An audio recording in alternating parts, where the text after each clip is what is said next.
Oke, selamat siang para sedulur YouTube. Ketemu lagi dengan saya Agung Wijanarko.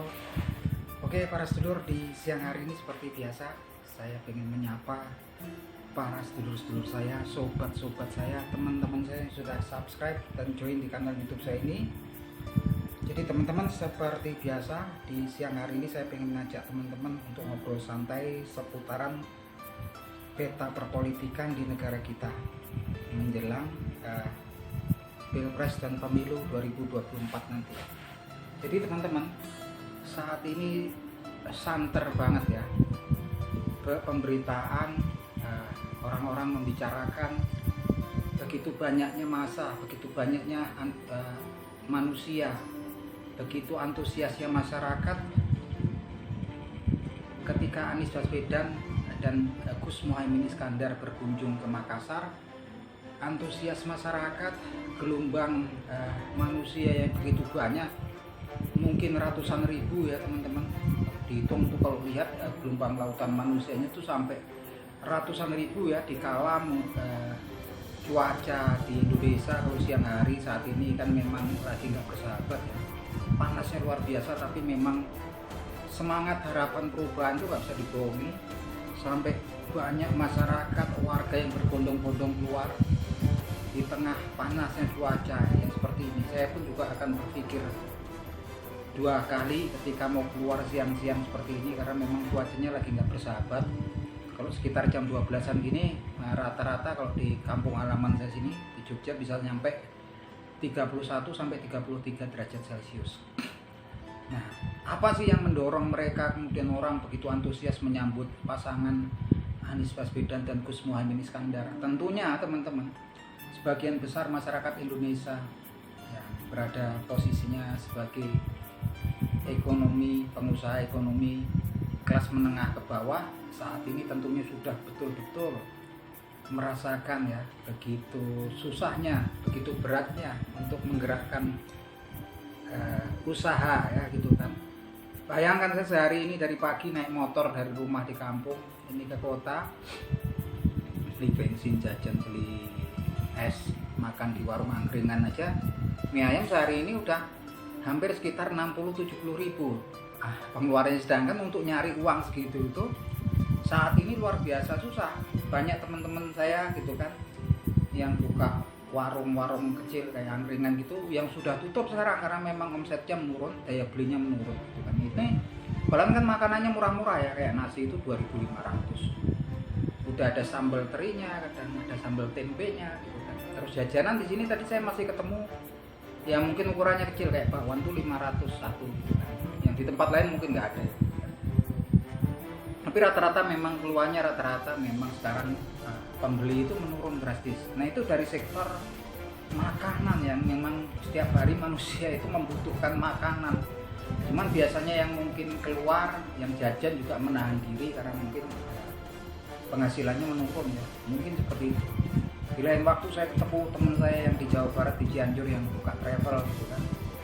Biasanya dengan 2 armadanya dia tiap hari dia penuh Cianjur Jakarta. Kemarin terakhir saya telepon udah 3 hari nggak dapat penumpang di Jakarta. Sedangkan beliau juga usahanya jual beli kendaraan, mobil gitu juga sekarang sepi juga, menurun drastis. Nah itu mungkin yang mendorong sebagian besar masyarakat yang sangat antusias karena memang ada tawaran ya dari Anies Baswedan dan Gus Muhaimin Iskandar, yaitu semangat ataupun warna perubahan gitu kan. Sedangkan calon ini kan sebenarnya cuma 2 kubu ya teman-teman kalau dilihat, walaupun calonnya ada 3, yang satu dengan janji ataupun warna perubahan di masa mendatang, yang 2 Ganjar Pranowo dan Prabowo Subianto, walaupun mereka itu sama-sama capres tapi sebetulnya mereka adalah koalisi yang didukung pemerintahan dengan semangat untuk keberlanjutan program ataupun pembangunan yang sudah dimulai oleh Presiden Joko Widodo. Keberlanjutan artinya koalisi yang didukung penuh oleh pemerintah saat ini. Walaupun kapalnya 2, satu kapalnya adalah Prabowo Subianto dengan koalisi Indonesia Maju, satu lagi adalah koalisi dari PDI Perjuangan dan Partai P3 serta Perindo yang mengusung Ganjar Pranowo. tampaknya mereka adalah koalisi yang didukung pemerintah. Nah, yang memang sekarang ini lebih menarik lagi adalah kemudian timbul isu ataupun selentingan akan ada dua poros, artinya memang koalisi yang didukung pemerintahan ini akan fusi atau bergabung. Yang tampaknya sebetulnya urgennya di mana gitu kan? Pentingnya di mana gitu kan? Daruratnya di mana? Karena memang dua tokoh tersebut versi lembaga survei dari survei 7-8 bulan yang lalu selalu leading memimpin dan selalu dalam pemberitaan. Anies Baswedan jauh tertinggal oleh dua capres yaitu Ganjar Pranowo dan Prabowo Subianto. Artinya nggak perlu ya teman-teman, sepertinya kalau memang faktanya seperti itu, Anies Baswedan itu apa gitu kan dibandingkan mereka berdua.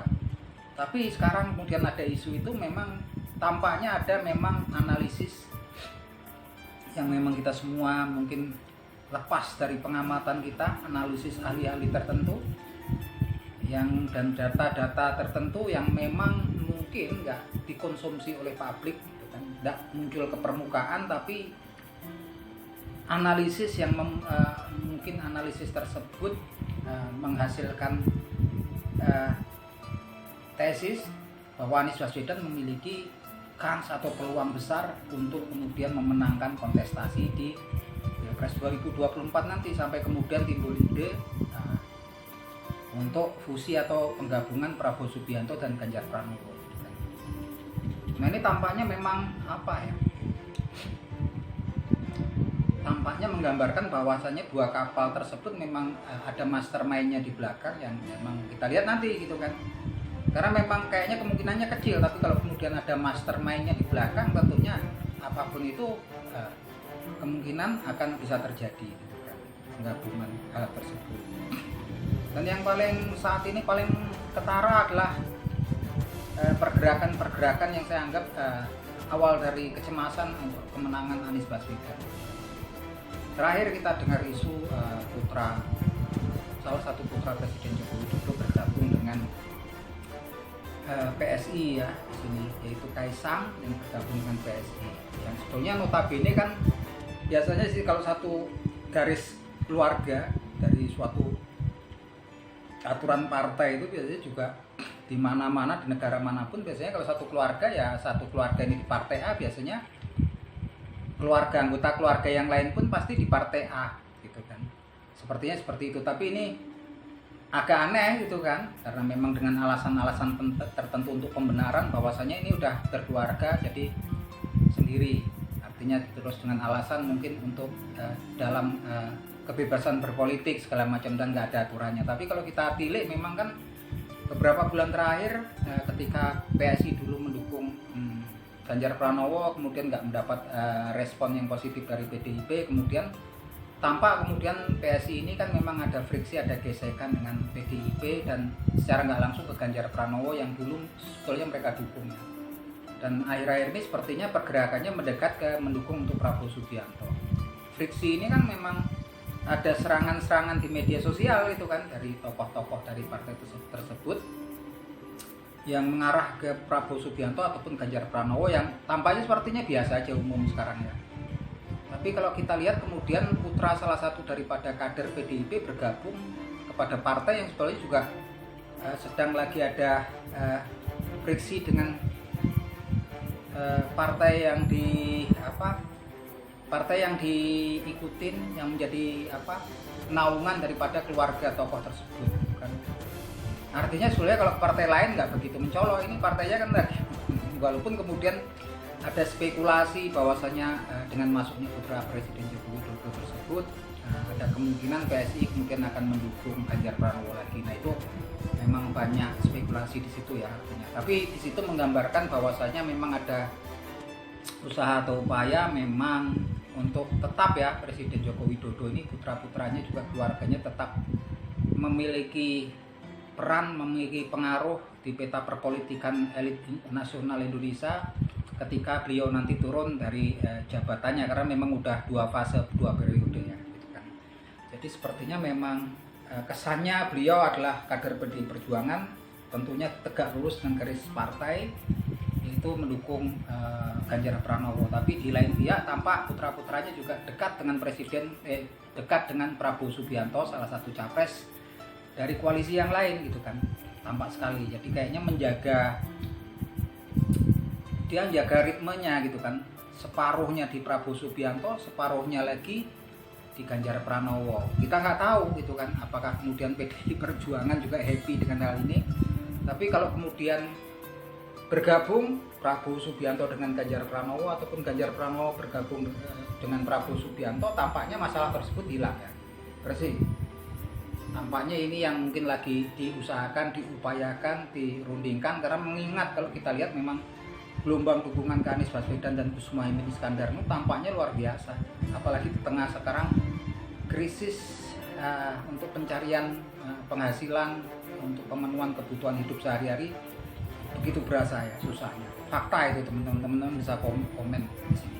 Teman-teman yang memang usaha-usaha kecil, kelas ekonomi menengah ke bawah, tentunya bisa komen apa yang dirasakan teman-teman sekarang. Dan tentunya harapannya satu untuk orang-orang seperti kita. Saya sendiri saya nggak fanatik ke agama tertentu ataupun aliran tertentu, tokoh-tokoh tertentu, golongan tertentu, organisasi tertentu.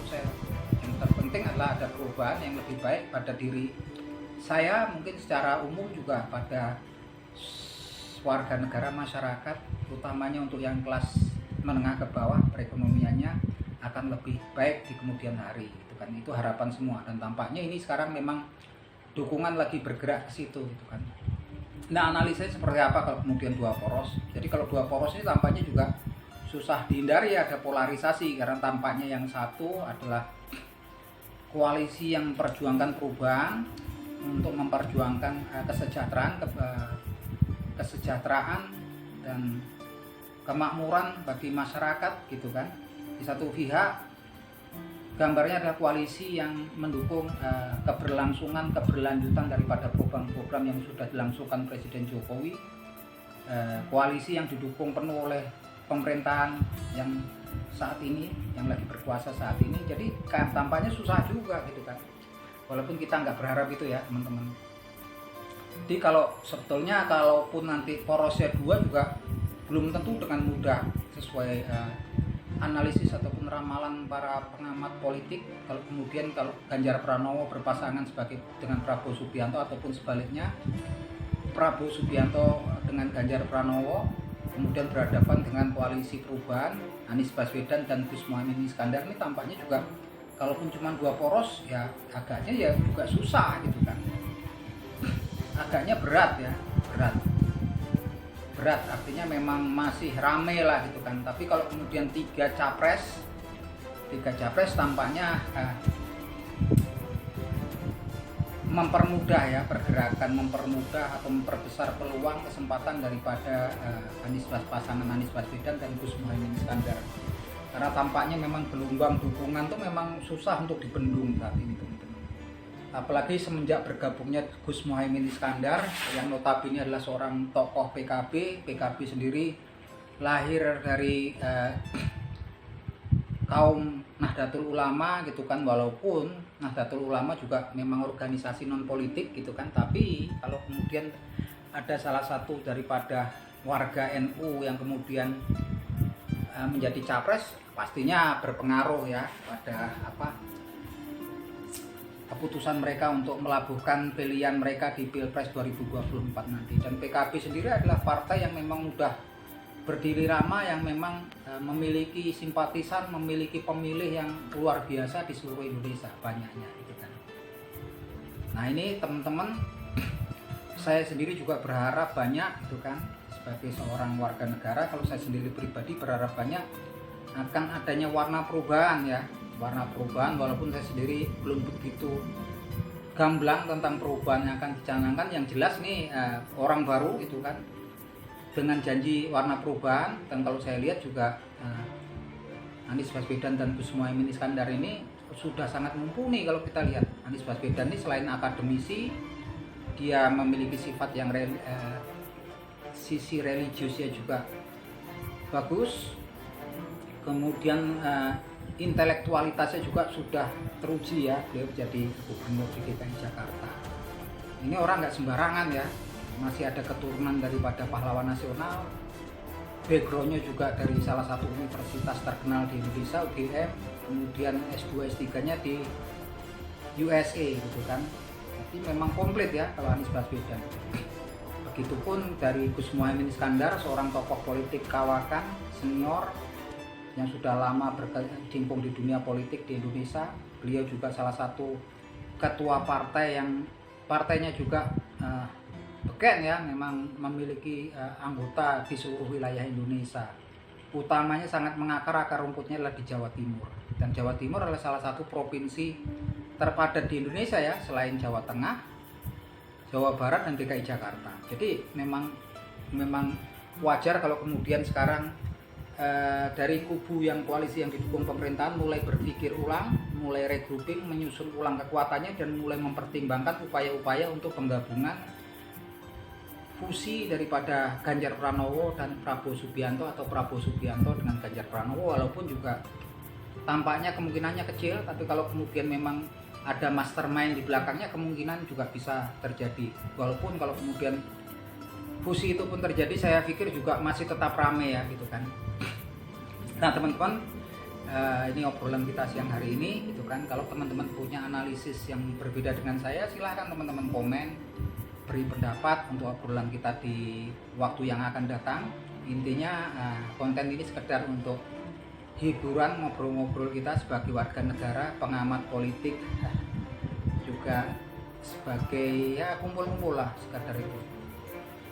Dan siapapun nanti yang menangkan Pilpres 2024 sebagai warga negara yang baik, tetap kita dukung, tetap kita berikan sokongan dan dukungan, dan kita yakini bahwa yayasan yang terpilih nanti, apakah Ganjar Pranowo, Prabowo Subianto ataupun Anies Baswedan, adalah orang yang kita harapkan bisa memberikan solusi jalan keluar terhadap masalah-masalah bangsa dan negara kita di waktu-waktu yang akan datang.